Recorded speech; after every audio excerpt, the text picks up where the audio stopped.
Cool. We're live. Welcome, everyone. This is our second episode of the Spiky Signal Show, where I sit down with some of the most exceptional revenue leaders in the revenue space. The podcast is meant for all of us to explore the biggest problems facing customer facing teams, share the real challenges of sales, and what revenue leaders deal with every day, from pipeline visibility to coaching to deal velocity, sharing stories and strategies. We cover them all here on the podcast. I'm your host, Waleed Shaarani, head of revenue at Spiky.ai, and today I'm here with Danielle Shamos, CRO of Revive Media. In today's episode, we're going to dive deep into a topic that's actually pretty near and dear to my heart, which is the science behind ACV growth. Danielle, welcome. I'm so glad to have you here. Thank you. Glad to be here. Thanks for allowing me to join. Yeah, no, absolutely. I'm excited for this. So Danielle, why don't you just kick us off with like a quick elevator pitch on who you are, what you do, and then we can go from there. Yeah, absolutely. Danielle Shamos, I am currently the CRO at Revive Media. I've spent the last 18 years in and around the ad tech space, helping brands and agencies scale across emerging and existing platforms. Spent some time initially in the Google search space and then helped brands and agencies kind of in the first initial wave of social ads monetization. So the early days of meta advertising to X to Pinterest to Snap. And then with that company, we were acquired by Accenture. So I spent a few years just helping integrate media buying capabilities for both social and programmatic across Amazon within Accenture. And then for the last 5 years, I've been leading up the revenue and go-to-market team at Revive, and we essentially help brands and agencies and media companies really leverage the power initially of the Amazon DSP platform, and now really across Amazon and DV360. Yeah, that's really me. That's awesome. That's awesome. And like I said, this particular topic is really near and dear to my heart because, similar to you, I started off my career kind of like in pricing monetization for almost, I believe, like 4 to 5 years or so. And I know that varies the way when people talk about pricing. It varies from department to department. Finance might think something else about pricing. Sales probably thinks about something else. So kind of like from your perspective, if you were to explain pricing at a very high level, maybe like to a 10-year-old, how would you do that? And even, pull in like, Revive Media, how do you guys do that there? How do you think about that in terms when it comes to sales and deals and things like that? Would love to hear a little bit more about that. Yeah, absolutely. I think, to touch on the first example, if I'm explaining pricing to a 10-year-old, and I'll try this later, my almost 10-year-old to see if it lands. But it's really just talking about how much something costs, essentially. So imagine that you have a lemonade stand, you buy lemons, sugar, and cups. That all costs you money. And then you also need to spend time making the lemonade. So when you sell a cup, you really just need to charge enough to be able to pay yourself back for what you spent, and then make a little extra to make sure that it's worth doing. And really, if the price is too high, people aren't going to buy it. If the price is too low, you're not going to feel good about what you did. So really, it's just finding that middle ground between, what you're willing to sell it for and what people are willing to pay. Yeah, no, it makes a lot of sense. And I think there's like different strategies there. You have a cost plus approach, you have really competitor benchmarking pricing, you have even value based pricing. And it really depends, I guess, on the company that you're at too. With Twilio, I was we're basically doing pricing monetization for their SMS product. And that one was very cost plus focused because Twilio is kind of the middleman. You have your carriers, and then you are charging your end customers, which is like an Uber or whatever it is that need to send SMS to their customers. And so it's very of like a margin game there. And we wanted to incorporate some value based, pricing and such. What is your approach to that? Like, do you think about value-based pricing at all when it comes to Revive Media, especially when it comes to accounts, or is this more of like a deal-to-deal basis? Like, hey, as long as we don't go below our margins, we should be fine. Like, what are your thoughts there? Yeah, I mean, I think pricing is just, I do think it's such an important topic because it's something that you absolutely want to get right. And I think it can be very easy to just kind of like fall into the competitive set or feel that pressure. And I think quickly erode the value that you provide, right, by kind of creating that race to the bottom. So when we think about it, there is a component, right? Because we today now we have a platform, so we actually have developed a software that's on top of the Amazon DSP and DB360, and so we allow, whether it's AEs within media companies or it's direct agencies, direct brands, they can actually come into our platform, forecast, book campaigns. So there is, a margin component to that. And a lot of what we do is we spend a lot of time with the platforms negotiating deals, right? We're working into kind of the economies of scale that we can provide to maybe some of those more emerging SMB customers. So we think about it from a margin perspective, and then really over the last, I would say, 3 years or so, there's been a lot more like complex data strategies that have come about with things like the Amazon Marketing Cloud from an Amazon perspective, which has really just, we started developing on it when it was really new, and it was something that advertisers really didn't have exposure to, or brands. And so that was a point where we really needed to think about the value that we were providing, right? And there wasn't kind of like competitive benchmarks or pricing to think about because it was completely new. And so I think, the most important thing with that was, how do you, one, make sure that they can understand, how do you package it so you don't have 100 different varieties of what you want to sell, right? That's one piece. And then the other part is, how do you make it so that they can easily interpret the value for them? And then what is kind of that right price point when there isn't something out there that exists that they're used to? And so I think that's a really good example of just kind of that value-based pricing and really doing it when there isn't a competitive benchmark out there. And I think the key for that was really continuing to simplify and really just make sure that we were being custom enough without compromising, having 100 different variations, which would be really hard to upkeep and, stay consistent and create playbooks for our team to really, bring that to customers. Yeah, no, that makes a lot of sense. And when I guess you're experimenting with pricing and kind of adjusting different strategies and such, do you have a feedback loop in place that kind of is tied back in from the people who are talking to actual customers and prospects and feeding that back to the product team? Or I don't know if you guys even have a pricing team at all. Is there like some sort of like feedback loop that basically drives that to iterate on the pricing and achieve like the best packaging that you have, or the best price points that you have? Yeah, I think holistically how we do that and what we think about is just when we are rolling out new pricing features, right? Especially when it's something new to market, it's looking at kind of what are we yielding from that, right? And like where are customers opting in. I think that gives us the best indication if we've hit the mark in terms of, have we made it too overly complex, right? Do they not see the value? And I think for me, it's really about just understanding, is it a miss on they don't understand the value, or is it the price, right? Because I think that can be complex, especially when you're working in a world where this solution hasn't existed in the past.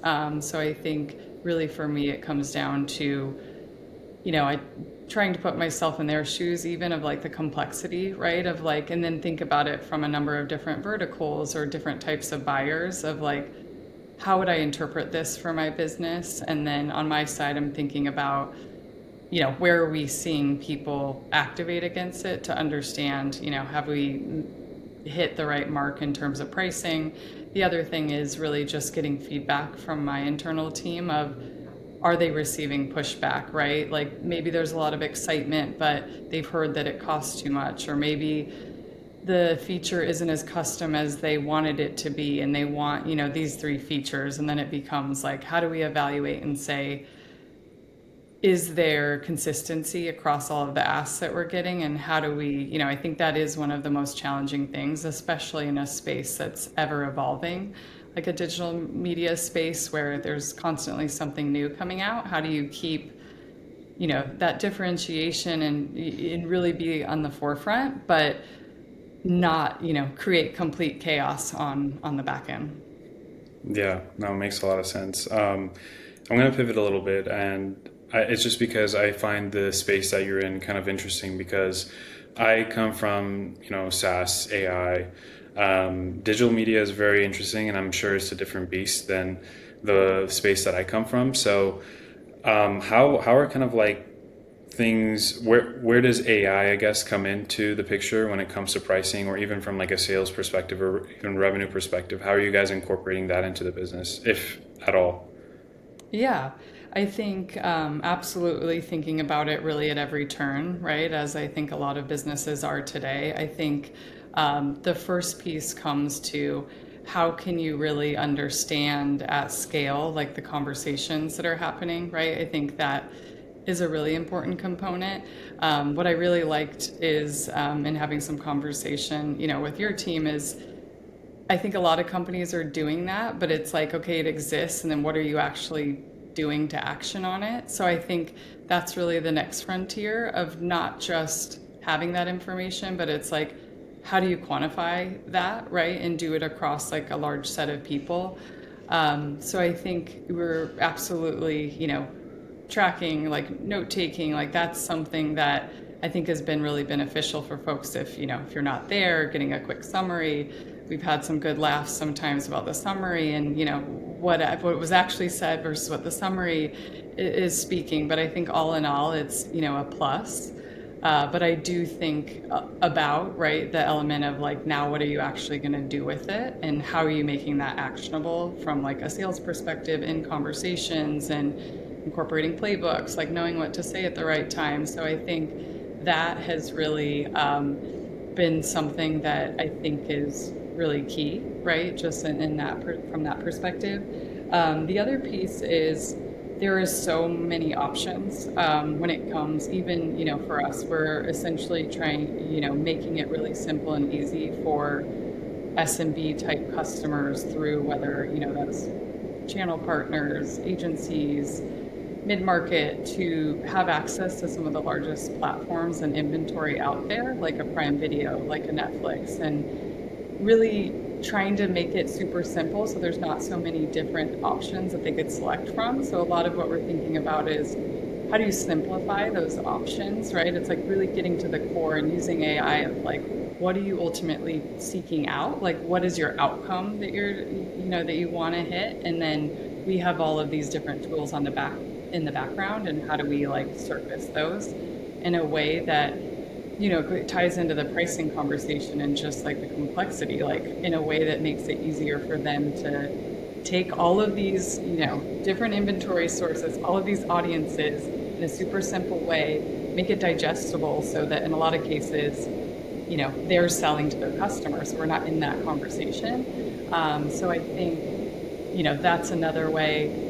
The other thing is inventory is one component, audiences is a whole other component. Of just, there's hundreds of thousands of audiences. And so generally when you think about search functionality in combining multiple platforms, that can get really complex. And so utilizing LLMs in different ways to like combine those more simply based on, some of those like keywords that they're leveraging. And then I think there's a ton of ways in which you can think about optimization from a media perspective, right? Of ultimately optimizing with AI to just drive the best outcomes and surface that a lot more. So I think it's really something across everything from the way you communicate internally, the way that you approach sales calls, how you make packaging and selection a lot easier, and then an optimization component. The other one that's really been interesting is just from a creative standpoint. I think there's never been a more unique time in space, right, where that's become so a proliferation of like so many tools and so many ways to get really good creative and do that at scale, like using AI. So I think, that's, and even if you think about in a year's time, like how much that's accelerated, I'm very curious, like what it will look like a year from now and how much that's accelerated, just because I've been thinking a lot about that, of just pausing of all the ways that I'm interacting with it personally, but also from a business perspective, and like how quickly that's changed in a year and what that means for the future. Yeah, no, definitely. I think AI is so underrated around the creativity aspect, because there's multiple times where I use it. I'm just stuck. Like I have a challenge and I've been brainstorming like for hours on end, and it's just like, okay, I can't figure this out. Let me just, talk with ChatGPT or whatever LLM you're using. And honestly, it gives a lot of good ideas. Like, it doesn't have to do the work for you. It just spitballs, brainstorms with you. But of course, there are AI, products out there that actually do it for you. And that's kind of where Spiky is coming in. Like, like you were mentioning, you have all this data, this information coming in. You need something actionable and something that helps you really execute on strategy or the intelligence that you're all sitting on. So I'm kind of curious to hear what that looks like for you from an ACV expansion perspective. So what are you guys doing to kind of like build those signals? And are there customer behaviors that tell you that like an account is ready for an ACV jump? How do you guys handle that? Do you have a particular strategy around like renewals or expansions to prevent churn and then upselling? What does that, I guess, look like for you guys? Yeah, I think, really it starts with packaging is a major part on our side, right? Because I think that you can overwhelm someone really quickly with all of the options. So it starts with packaging that, again, like we have a handful of different customer sets. Like we want to make sure that we don't have 100 different combinations to go to all of those. That's going to be a really hard thing to sell. So I think that's kind of the foundation of it. And then to understand when our customers, I think we really need to be engaging with them often, right? So that they are aware of that new packaging. So we're kind of, preempting that. But I think that they're asking questions about new inventory generally for us, right? It's helpful for us because a lot of people see in the trades of the new things. And I mean, within the last 2 weeks, Amazon's, added Netflix and now Spotify. So that gives a lot of kind of wind beneath the wings of where, customers asking for specific type of inventory. I think discovery around QBRs and things of that nature of just, I think really it comes down to asking the right questions of like where else they're buying and how this can translate into something for them. I think the other piece is really just once they see some of those like more unique data sets from an Amazon Marketing Cloud perspective in our case, they start asking a lot of questions and there's more questions and they, see a little bit of the data and they want to dig a little bit deeper and it starts getting their, creative juices flowing of like all the ways that they could think about upstream strategy with the data that's downstream. So I think those are a lot of the ways that we utilize to signal that there is an opportunity and that where there's kind of hot touch points of like certain things that people care about. Yeah, that makes sense. And like you've been at multiple companies, different industries even. I guess like if you can say it, like what's one of the worst pricing like things you've seen in the past? Something that's like, okay, this needs to completely change. Do you have any examples of that from your experience? Yeah, I would say what comes to mind there is really just being careful not to like opt into the race to the bottom, right? Of like, especially because you start out and a lot of my last experiences, I'm starting kind of at the beginning, right? Of when something is new and fresh and everybody wants to get in. And so you start off in a place where there's less competition. And then what I've seen of even like kind of like from a social space perspective, ultimately there was a time where that was really new. And then, there was a lot more people out there that had created APIs on top of those platforms that made it more competitive. And I think finding ways to insert value-based pricing versus just sticking to, a margin in those times where you definitely see kind of like a pendulum swing of demand and more people being able to do it or racing to get there. So in my mind, I think that's the most dangerous place to be, is kind of losing sight of the value, and kind of undercutting yourself to just be competitive on price only, and not really having the confidence to talk about the things that you do that are different and make sure that everybody on your team can articulate that in the same way. I think that in my mind is, I would say, something I've experienced of like where, that can ultimately be a tough place to be. So ensuring that you're always thinking about value. And I think a lot of that for me too comes down to thinking multiple steps ahead, right? Of like, how are you continuing to create future value? Because that's really what's going to protect you from getting into that type of space. Yeah, that makes a lot of sense. We're kind of at time, so I just want to like wrap up with one or two more questions. But for you, if like let's say if a CRO is revisiting pricing this quarter with his team or her team, what's the first diagnostic question they should ask? Yeah, I think it's, really the value alignment is the first one. So it's like, is, what we have, does it actually match like what customers want and what are feeling out there? Like, I think that is the first piece. I think the other one, and it kind of goes to what I was saying before, like how often are you discounting your prices, right? And I think getting the feel for, was there not enough perceived value? Is that essentially like why that was the first, option that they went to? And then also thinking about like, where have you seen stalls in expansion so that you understand like, is it preventing you from expansion in certain cases? Is there an opportunity to think about it differently to, encourage expansion? Yeah. Awesome.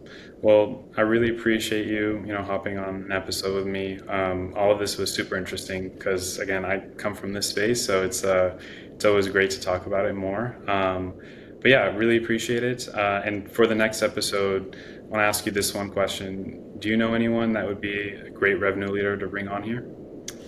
That is a great question. I will have to think on it. I definitely know a lot of those, so um, yeah, we'll circle back. Cool, cool.